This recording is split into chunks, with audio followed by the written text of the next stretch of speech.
o senhor falou sobre uma baixa representatividade da classe, né, do LGBT, do gay na política.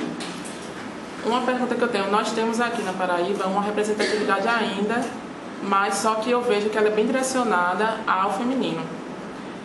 Eu fico me perguntando, às vezes, se essa representatividade feminina ela não é uma escolha do partido justamente por essa questão do feminino e masculino, assim, como a mulher, ela às vezes é mais aceita que seja gay, por exemplo, porque o homem ele tem essa dificuldade de aceitar justamente porque é o homem. Então, é uma escolha dos partidos colocar à frente ou mostrar a face mais feminina, LGBT, ou é realmente uma questão, ou é uma questão arbitrária. E também assim, se essa escolha, se essa baixa representatividade, ela também é por conta do conservadorismo mesmo da sociedade, ou se é por escolha dos partidos ainda, de colocar outras faces para que sejam aceitas. Bem, o que eu posso responder é basicamente o seguinte. Essa pergunta ela é importante, pertinente, você coloca.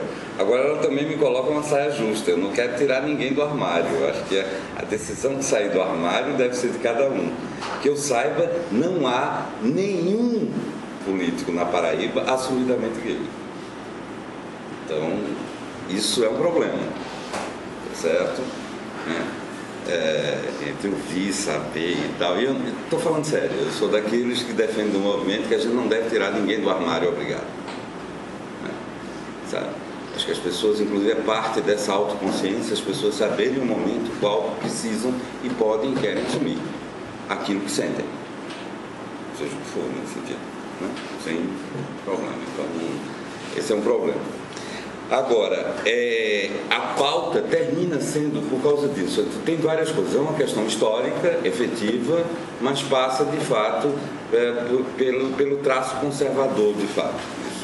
Isso contribui fundamentalmente para isso. Que é o seguinte: primeiro, inicialmente, é bom lembrar, a diversidade sexual, ela começa e ela foi despertada e foi mantida, né, o pioneirismo do movimento feminista. Quanto a isso, não tem a menor dúvida, entende? E à frente durante muito tempo. Então é normal que as mulheres muitas vezes sejam, né, as representantes femininas sejam sensíveis a essa pauta.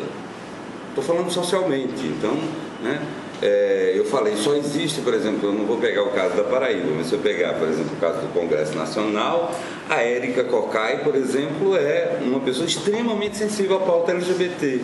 Ela é a prática da militância feminista, né? A gente estava falando aqui especificamente da pauta LGBTI, né? Ela é extremamente sensível, tem outras mulheres, entende?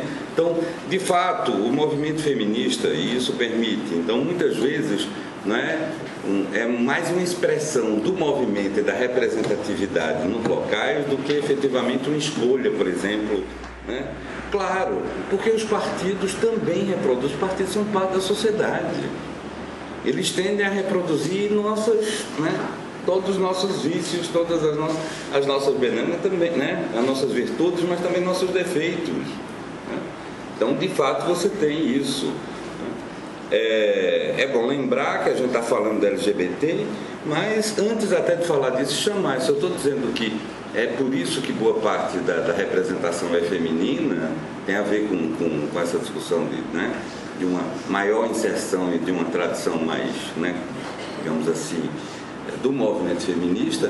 É bom lembrar que a representação das mulheres também não corresponde à força nem ao lugar delas na sociedade.